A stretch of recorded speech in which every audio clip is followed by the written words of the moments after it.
बांगलादेशनं ICC मधल्या T20 विश्वचषकावर बहिष्कार टाकल्यानंतर आता ICCनं त्यांना आता थेट बाहेरचा रस्ता दाखवला आणि त्यांच्या बदली स्कॉटलंडचा समावेश करण्यात आलेला आहे। आणि याच सगळ्या पार्श्वभूमीवर ICCच्या निर्णयावर आक्षेप घेत पाकिस्तान क्रिकेट बोर्डाचे अध्यक्ष मोहसन नक्वी यांनी बांगलादेशला पाठिंबा दर्शवला। इतकंच नव्हे तर आमच्या सरकारनं सांगितलं तर पाकिस्तानही विश्वचषकात खेळणार नाही अशी दरपोक्ती केली।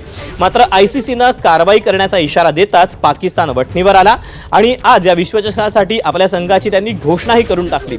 इतकंच नव्हे तर विश्वचषकाच्या तयारीसाठीचा कार्यक्रम देखील पाकिस्ताननं जाहीर केला।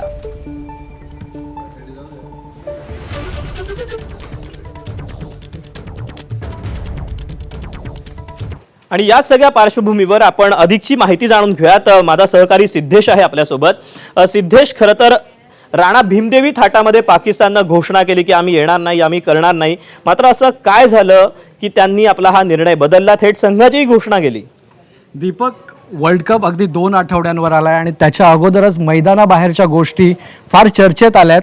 आपल्याला माहिती आहे की बांगलादेशनं या स्पर्धेवर बहिष्कार टाकला आणि त्यानंतर ICCनं कारवाई केली, पण या कारवाईनंतर PCBचे अध्यक्ष जे आहेत मोहसिन नक्वी त्यांनी या कारवाईचं समर्थन करत जर आपल्या सरकारनंही सांगितलं आम्हाला की या स्पर्धेत खेळू नका तर आम्ही खेळणार नाही अशी भूमिका घेतली होती। कारण त्यांनी 2 मुद्दे समोर केले होते की चॅम्पियन्स ट्रॉफीमध्ये जर भारताला दुबईमध्ये खेळण्याची मुभा मिळते, आम्हाला या स्पर्धेत श्रीलंकेत खेळण्याची मुभा मिळते, तर बांगलादेशला का मिळू नये त्या श्रीलंकेत खेळण्याची मुभा, असा मुद्दा त्यांनी उपस्थित केला होता। आणि आम्हाला जर सरकारने सांगितलं तर आम्ही खेळणार नाही अशी भूमिका त्यांची होती।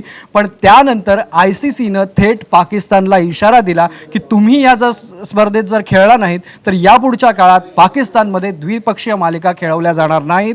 तुमच्याकडे जी PSL स्पर्धा होते त्या स्पर्धेमध्ये परदेशी खेळाडूंना आम्ही NOC देणार नाही। आणि तिसरी महत्त्वाची गोष्ट म्हणजे आणि एक मुद्दा ICCनं पुढे केला आणि त्याला घाबरून लगेचच आज अवघ्या 12 तासांमध्ये पाकिस्ताननं आपली टीम जाहीर केली या विश्वचषकासाठी आणि या स्पर्धेच्या तयारीचा पूर्ण कार्यक्रम त्यांनी डिक्लेअर केला। आणि एक प्रकारे ICCला घाबरलंय पाकिस्तान आणि या स्पर्धेत खेळण्यासाठी ते उतरणार आहेत। आता पुन्हा एकदा अधोरेखित होतं की पाकिस्तानचं शेपूट हे वाकडं ते वाकडंच असतं। तुर्तास धन्यवाद। ABP माझा, उघडा डोळे बघा नीट।